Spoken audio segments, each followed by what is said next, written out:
I am Brian Champion, the Political Science and World Politics Librarian and coordinator of library lectures. We welcome students, colleagues, and invited guests here today to our House of Learning lecture with Professor Mark Widmer from the Department of Recreation Management and Youth Leadership as our featured speaker. His address is entitled, Creating a Good Life, a Case for Seeking Challenge and Adversity. The library sponsors two main lectures and lecture series, the House of Learning Lecture Series, and the Alice Louise Reynolds Women in Scholarship Lecture. Through these lectures, the library brings together scholars and students to engage in a civil discussion of ideas, and in so doing, the library contributes to building a learned community which fosters the faithful life of the mind. The House of Learning Lecture Series title is taken from the 88th section of the Doctrine and Covenants, verse 119, where the Lord instructs the saints to prepare every needful thing, even a house of learning. Because the library is the campus repository for the literature of all academic disciplines and scholarship, the library is well positioned to be considered BYU's House of Learning.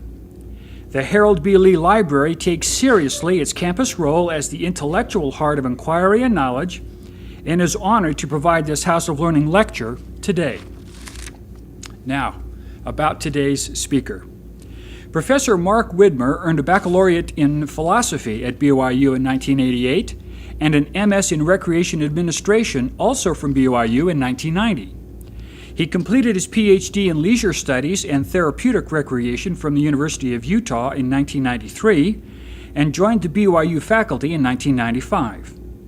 He is the author of numerous articles on the use of recreation as a catalyst for improving parent-child communication, and recently published an article assessing Aristotelian ethical behavior in leisure studies. In 2004, Professor Widmer directed a study abroad program in New Zealand, and current research interest is in the use of therapeutic wilderness programs for at-risk youth. Professor Widmer and his wife Susie are the parents of 4 children, and he practices what he preaches. Mark and their teenage son Matt compete in triathlons and other road races together.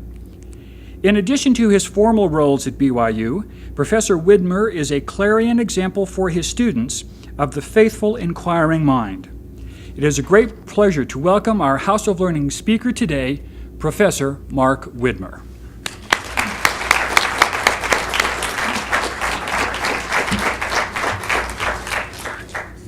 Thank you, Brian, and I'd like to thank the library for inviting me to do this today, and I'd like to thank each of you for being here with me.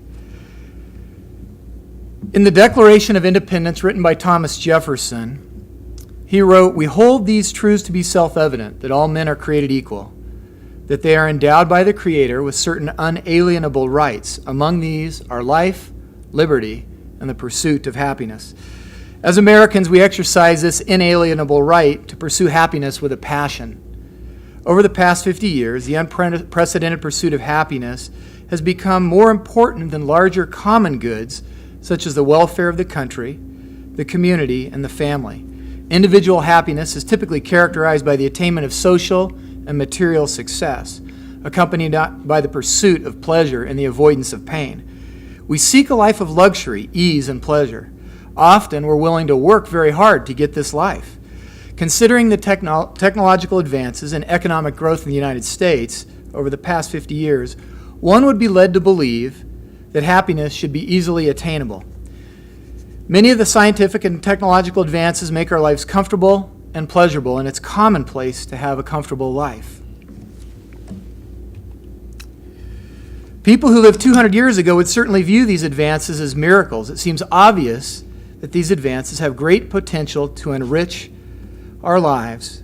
We have heating and air conditioning, cooking appliances, refrigeration, broadband television with hundreds of channels, stereo with a vast variety of music, computers with internet access to information and products and other entertainment, access to incredible diversity of truly wonderful food in restaurants and supermarkets, and garages with automatic doors, fast cars with GPS, climate control and all-wheel drive, roads that can take us all kinds of neat places, airlines taking us almost anywhere in the world within a few hours, cruise lines, destination resorts, and truly amazing recreational activities such as scuba diving, skydiving, snowmobiling, and jet skiing.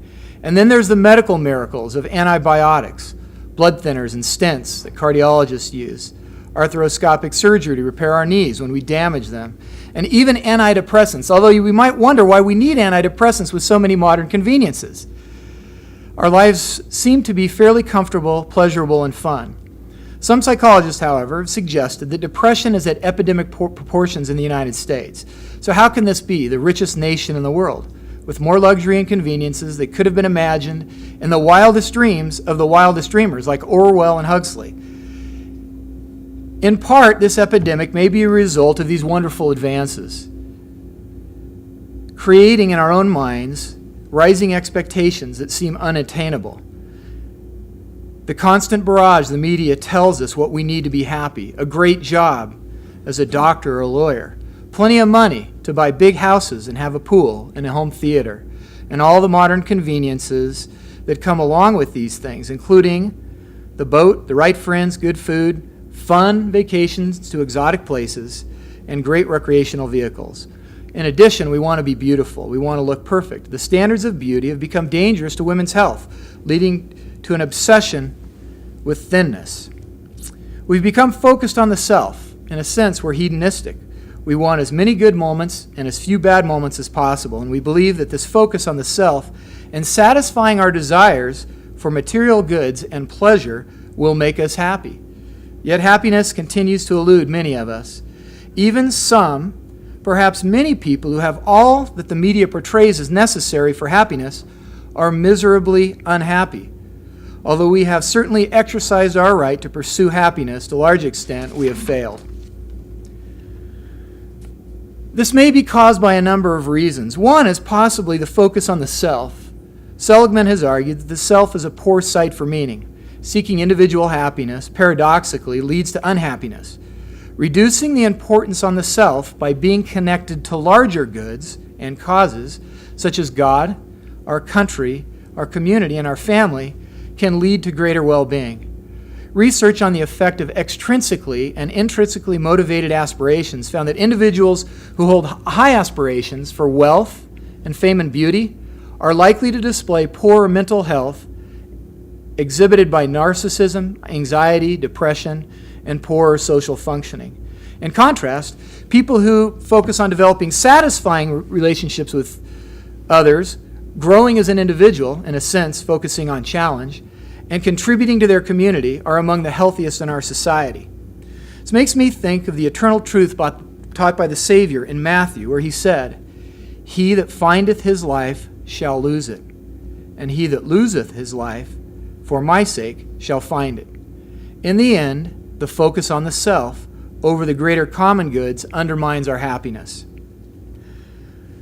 Seeking the easy life of comfort and pleasure and avoiding pain, challenge, and adversity is like being on a treadmill.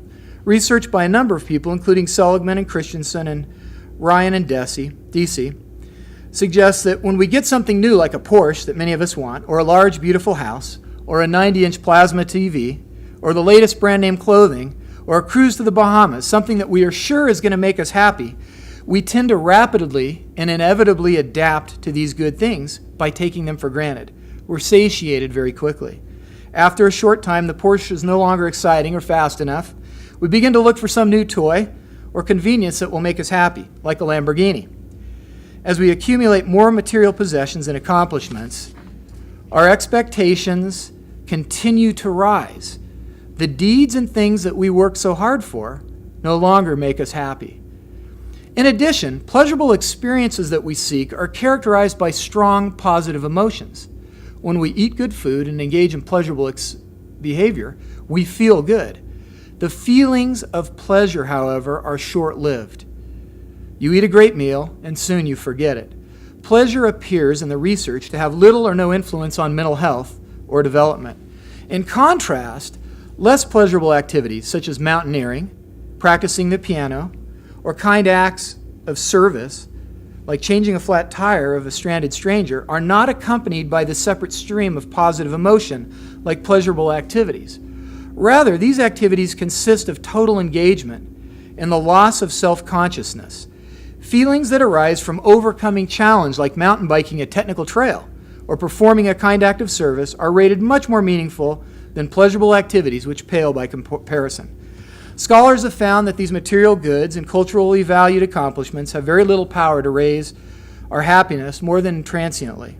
Things like wealth, promotions, physical attractiveness that are viewed as keys to happiness are really not. Martin Seligman, past president of the American Psychological Association and one who's been interested in happiness for many years, writes that hedonism is a delusion. I believe because the sum total of momentary feelings turns out to be a flawed measure of how good or how bad we judge an episode to be. Authentic happiness is about the meaning of the happy and unhappy moments and the tapestry they weave and the strengths and virtues they display that make up the quality of your life. Failure of contemporary happiness may be in our misguided assumption that we can make ourselves happy by seeking wealth and possessions and focusing on ourselves and making our lives comfortable and pleasurable. The underlying assumption that a happy life is best and that happiness is attained by these things, by meeting our desires for goods and pleasures, is an interesting idea, something that many of us probably assume. Recently, a number of psychologists have suggested that this quest for contemporary happiness is futile. Ironically, they argue it's because we don't really want to be happy. In the words of psychologist Edward Deci, he says, happy is simply the wrong concept for what it is that people naturally seek, for what it is that promotes human development. Rather than asking, how can we be happy? Some scholars have argued we should instead consider another question. It's a question that was addressed thoroughly by Aristotle over 2,000 years ago in Nicomachean Ethics, where he talked about eudaimonia, or what is the good life. In fact, it's interesting to me that much of the research that I cite today is in harmony with what Aristotle wrote 2,000 years ago. The right question then may not be, how can I be happy, but what is the good life? As I think about this, it leads me to 2 Nephi and the discussion Lehi had with his children. 2 Nephi 11, he said, for it must needs be that there is an opposition in all things. If not so, my firstborn in the wilderness, righteousness could not be brought to pass. Neither wickedness, neither holiness, nor misery, neither good nor bad. And now behold, if Adam had not transgressed, he would not have fallen. He would not have remained in the Garden of Eden. And all things which were created must have remained in that same state, which they were in after they were created. They must have remained there forever and had no end. He continues, and they would have had no children, wherefore they would have remained in a state of innocence, having no joy, for they knew no misery, doing no good, for they knew no sin. But behold, all things have been done in the wisdom of him who knoweth all things. Adam fell that men might be, and men are that they might have joy. This notion that we have no joy because we know no misery is an interesting idea, something that comes to us because of the opportunity that we have to exercise agency. This joy that Lehi speaks of is not the happiness of material goods and comfort and pleasure that we seek in our world, or that Laman and Lemuel are angry about as they left their home behind. I really love the way Elder Faust, President Faust, put this when he said, obviously, there's a great difference between feeling happy at a given time and being happy for a lifetime, between having a good time and leading a good life. The work by Deci on motivation is really interesting. He talks extensively about happiness. I'd like to quote from him at length. In truth, happiness is not all it's cracked up to be. And most people don't really want to be happy all the time anyway. People often choose to go to the movies or operas that are very unsettling, that terrify, that sadden, disgust, or even anger them. There's something about experiencing these emotions, whether in a safe and comfortable theater or in a dangerous mountain pass in the Himalayas, that's appealing to many people. They seek a wide range of feelings, the so-called negative as well as the positive. Terror is not happiness, nor sadness, disgust, or anger. And it makes no sense to say that feelings of anger or disgust make us happy. Happy is simply the wrong concept for what it is, what is natural to people, for what it is that they seek, and what it is that promotes human development. He continues, when people want only happiness, they actually undermine their own development because their quest for happiness can lead them to suppress other aspects of their life experience. Wanting to be happy can lead people to avoid sadness when a loved one dies, or to avoid fear in the face of peril. The true meaning of being alive is not just to feel happy, but to experience the full range of human emotions. He makes an interesting comment later. He says, sadness is pure. Think for a moment about an experience that you've had where you felt deep sadness. This often occurs when a loved one dies. He continues, and when one feels it, one is nourished by it. So one principle of a good life is to expect and appreciate experiences that bring us a full range of emotion, not just pleasure. By doing this, we can come to appreciate pleasure by the pain that we experience, and good by the happy times that we have. Peace and security from the fear and insecurity that we feel. We come to know the joy from misery we experience, and we come to know what it feels like as we do good from the mistakes that we make. Happiness does not come from seeking pleasure as the ultimate good and avoiding pain as the ultimate evil. Another way to think about this is to look at optimal experiences that we have. Those are the experiences that tend to be the best that we have in our daily lives. They come from overcoming challenge and adversity, not from an abundance and comfort and pleasure. One of my favorite studies cited by Mihaly Csikszentmihalyi is a study conducted in the Midwest where they had a large group of teenagers. They separated them by their daily activities. One group were kids who after school would go to the mall and hang out and drink pop and flirt and play video games. The other group, that was the mall group. The other group is the chore kids. These kids came home after school. They went to piano practice. They did their homework. They did their chores. They often attended service clubs, played on teams, and worked around the house. When asked, the chore kids told the researchers that the mall kids were having a lot more fun. Yet, on the measures that they used relating to quality of life and psychological well-being, the chore kids scored higher on every measure. The challenge and adversity that comes in chores is not viewed by kids as being fun, but it did indeed bring them greater well-being than hanging out in the mall after school.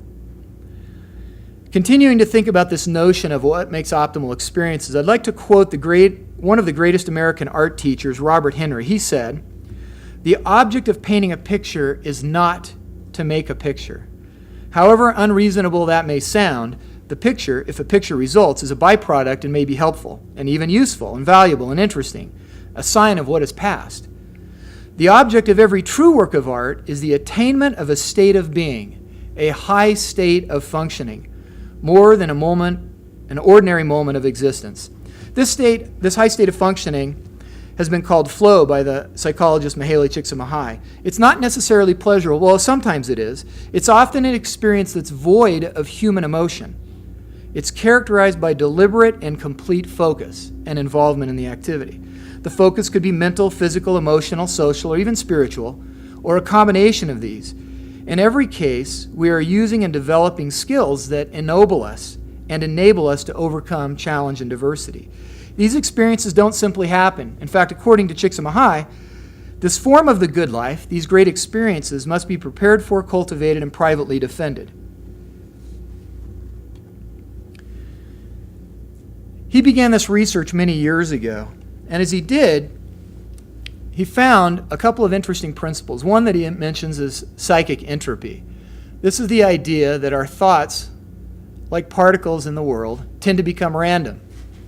If we're not focused on something, if you're in a class and you're getting bored, if you're hanging around waiting for somebody, your mind tends to wander. Often it wanders to things that are unpleasant. This psychic entropy, or the state of disorganization, is a naturally occurring state. To overcome it, we must engage our consciousness and sometimes our body. This state, where information clearly is organized and is congruent with our goals, is referred to as optimal experiences or flow. In order to learn about this, he did his research using an experience sampling method where people carried watches or beepers around, and they were beeped randomly through the day. They were asked to write down their emotional experience, what they were doing, and who they were with.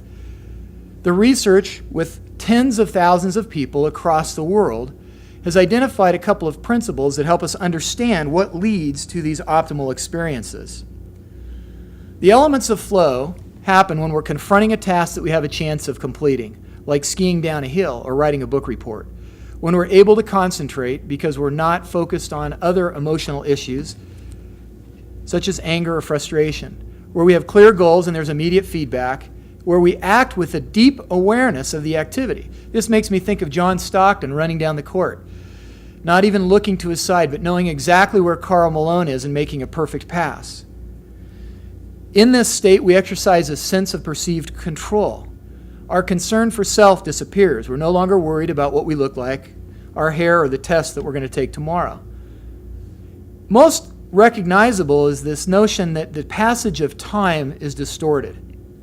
So when you're bored and you're sitting in a room or you're waiting for somebody, you might look at your watch, start wondering about what's going on with your roommate, and have psychic entropy. When you're engaged in an optimal experience, the passage of time seems to disappear. If you're skiing on a beautiful day with lots of powder, you might find yourself at 4 o'clock in the afternoon not realizing you didn't eat lunch, just enjoying the skiing.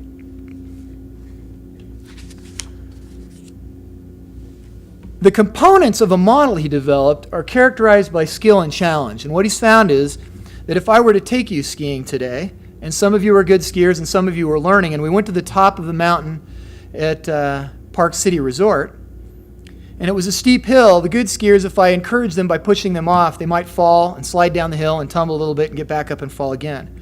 They would experience anxiety and frustration. In an effort to help them, we might take them down to the bunny hill to teach them to ski and bring the good skiers with us. So as I'm working with the people who don't ski well and the better skiers are hanging out, here they have a high skill level, but there's low challenge, and they experience boredom.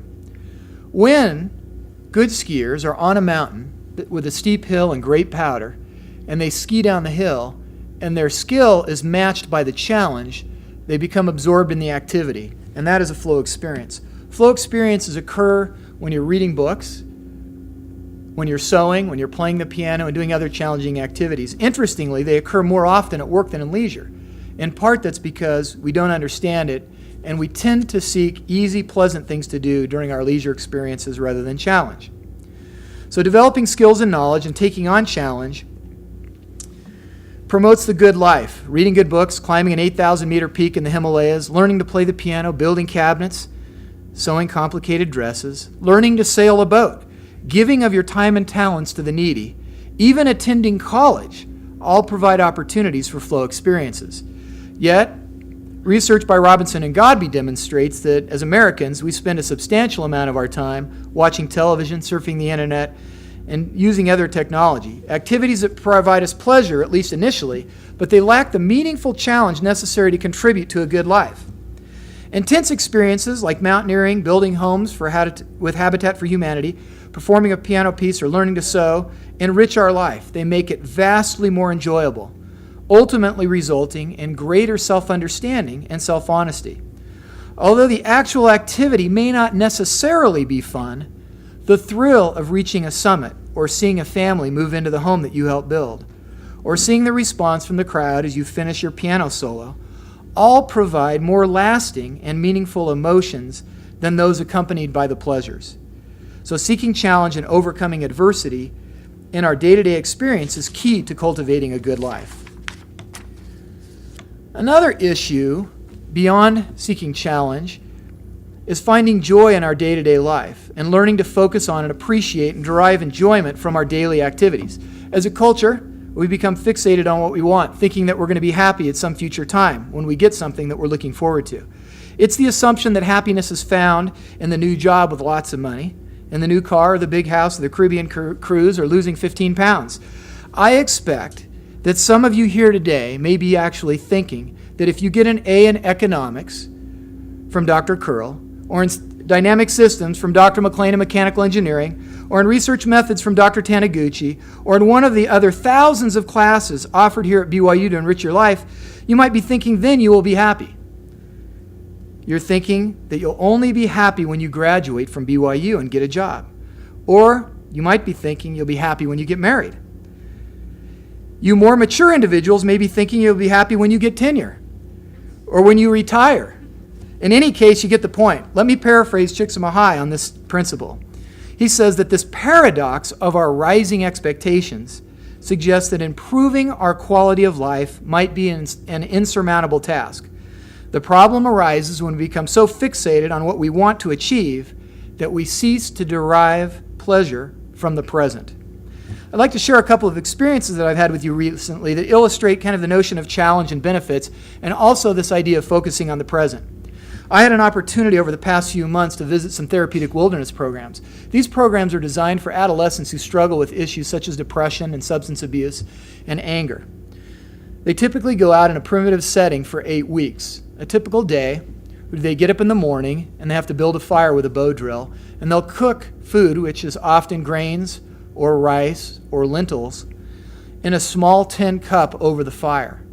They use spoons that they've carved with a knife that they've been given, and then they'll be able to eat. Afterwards, they no trace the fire, which takes quite a bit of time and work and effort. Then they pack their packs, which are really not packs, but tarps with ropes that they build. They put them on their backs and they hike all day long. Their staff don't tell them where they're going or how long they're going to be hiking. One of the places that I went in Arizona, we hiked over many steep hills with cat's paw. My arms were scratched, my legs were really tired, and I was very thirsty. When we went to drink water, we got water out of cattle tanks that was surrounded by manure and had all kinds of living things floating in it. It was a challenging experience. There's no question about it whatsoever. Upon my return, when I share this with my friends, they often say that it must have been fun. I think about it for a second and tell them, no, it wasn't fun at all. Nothing about it was fun, yet it was a tremendous experience, one that I cherished. Times came when we got to the top of a mountain, or we stopped for water, or we finished cooking a meal, where we were able to experience some rest and peace and comfort. I quickly developed friendships with the boys in these programs and the staff. At night, around the fire, sometimes in a structured discussion, we would talk about our feelings and our frustrations and our successes. It made me reflect on my own life. It was enlightening and spiritually uplifting. I also had time alone under the stars to ponder and pray and reflect on my life. I had insights in the wilderness under that challenge and adversity that I would have never had in my hectic, technologically filled life that I experience most days. Although I was happy to leave because I was seeking pleasure, and I remember the pleasure that I felt after one trip when I was able to go to a Mexican restaurant and get a burrito and chips, salsa, and some soda pop. But I also felt sadness. I felt sadness as I left my newfound friends, and I longed to know if they would make better choices and overcome the struggles in their life when they returned home. The experience was challenging and it was an adversity, but it was among the greatest experiences of my life. One thing they do on the trail to help the kids focus on the present is they don't tell them what's going to happen later in the day or on the next day. They don't tell them how far they're going to hike or if new kids are going to be joining the group, which the kids in the group always want to know. The staff call this FI, or future information. Withholding future information from the youth keeps them focused on the present. As I was able to do this, I found an unusual peace from focusing on and appreciating the present. Not just the good times, but the challenging and the painful. It's something that I had not experienced in a long while. I've come to be more aware of this principle and the role it plays in the good life. Another example of this happened just the other day. Last Friday night, our young daughter Kirsten came through the door, bouncing up and down and smiling as she usually does, and she yelled out, Summer's almost here, Dad. Today's Groundhog Day, and he didn't see his shadow. That means summer will be here soon. I'm wondering what she's so excited about. I was assuming that she was thinking that when summer was over, that she would get out of school, and then she would be happy, that she was thinking about this future information. So I asked her, Kirsten, do you like summer? And she looked at me like I was ignorant. She said emphatically, no, Dad, I like Groundhog Day. Kirsten is a constant example of this principle of living in the moment and coming to appreciate the experiences that you have, whether they be pleasurable or in adversity. We can become so focused on the future that we cease to derive pleasure and enjoyment from the present. And that is one of the things that leads to discontent and unhappiness in our lives. Today, I've tried to illustrate the failure of contemporary happiness in our society, and I believe changing our focus from happiness to that of living a good life will bring us what we are actually seeking. To make this change requires effort. A good life does not simply happen. It is not a life of comfort and ease and pleasure. Rather, as Mihaly Csikszentmihalyi said, it must be prepared for, cultivated, and privately defended. There's a problem, however. This problem was identified by the behavioral philosopher Barry Schwartz when he pointed out people are fundamentally passive and will respond only when the environment tempts them with the opportunity to get rewards or avoid punishments. In a variety of life situations, people can be found doing as little as they can get away with. A passive life is sometimes easy in the society that we live. We can eat good food, seek conveniences in our cars and homes and vacations. We can watch television and play video games and surf the internet with very little effort. I hope that my comments today will tempt you to consider the role of challenge and adversity in your life. If you're primarily concerned with your maximal self and seeking pleasure, if you're not seeking challenge and adversity, if you're focused on happiness that's in our future, I invite you to prepare for and cultivate challenge in your life. To create a good life, you might consider a couple of issues.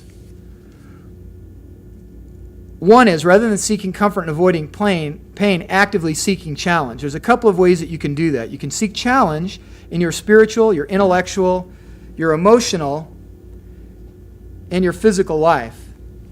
Overcoming challenges in each of these areas can build your life in ways that you may not have considered. For example, if you're a student here at BYU and you're focusing on grades and graduation or even marriage, take some time to think about what a wonderful opportunity being a student provides. Few people in the history of the world have had access to this opportunity. Rather than focusing on future happiness, like graduation or grades at the end of the semester, look for challenges that you face on a daily basis and learn to appreciate them. Could be classes that you struggle with, roommates that are difficult to deal with, or even your job. Find ways to make it challenging. Teach your roommates, do extra readings, ask the professor for things that you can do that will enhance your experience. Seek to find joy in your work and school. One day you will look back and see it as one of the happiest times of your life. You can also do this in your spiritual life. Find areas that you see as an adversity or perhaps unpleasant. Could be speaking in church, doing visiting or home teaching, or fulfilling another calling that you had extended to you. Thoughtfully and prayerfully think of ways to make these assignments more challenging. Engage your heart and mind in overcoming them. There's many ways that you can do this. Find these ways by maybe taking time to prepare your lesson, not just the day before it's due, but a week before, and reading widely and finding information that you can use to engage the students in your class. Another way, if you've not spent much time in the wilderness lately, been hiking long distances under a heavy pack or cooking over a stove and sleeping on the ground, I might encourage you to consider trying it. I know from firsthand experience and from a life that I've lived that being in the wilderness brings a spiritual peace and knowledge and comfort that you can't get with the comforts at home. It presents a challenge of unseen physical, emotional, and spiritual rewards. I appreciate now more than ever sleeping in my bed and my wife's great cooking. I noticed this morning on the radio they were talking about 2/3 of Americans being overweight or obese. Exercising is another challenge that we find difficult, but as people do it, there are rewards associated with it. If you're a parent, carefully consider the role of the luxuries and technologies that are in your home. If your children are spending hours with the TV and video games and are highly interested in avoiding the challenge and pain associated with going camping with the Scouts or doing service in your community, you're welcome to use my message as justification to introduce more challenge in their lives. Consider the implications of the mall study for your own children. May I conclude my case for seeking challenge and adversity by quoting from the cancer survivor and 7-time Tour de France champion Lance Armstrong. The Tour de France, a 2,300-mile, 3-week race, is considered by many to be the most grueling in the world. The challenge brings unimaginable pain and suffering to the competitors. Cancer and racing has provided Lance a perspective on adversity, challenge, and pain that's beyond what most of us will ever experience. In his book, Every Second Counts, Lance writes, "Suffering, I was begin to think, was essential to a good life, and is inextricable from the life as bliss. It's a great enhancer. It might last a minute or a month, but eventually it subsides, and when it does, something else takes its place, and maybe that thing is a great space for happiness. Each time I encountered suffering, I believe I grew and further defined my capabilities, not just my physical ones, but interior ones as well, for contentment, friendship, or any other human experience. The real reward for pain is this: self-knowledge. Both cancer and competition have taught me one great, incontrovertible lesson that I think every person can learn from, whether healthy or ill, athlete or layman. The lesson is this: personal comfort is not the only thing worth seeking. Whether the subject is bike racing or cancer or just living, comfort only takes us to a point that is known. Since when did sheets with the right thread count, a coffee maker, and the electric toothbrush become the only things worth having and working for? Too often, comfort gets in the way of our inner reckonings. May your life be blessed with enriching challenge and adversity and wonderful reckonings as you overcome them in newfound joy. Thank you for inviting me here today.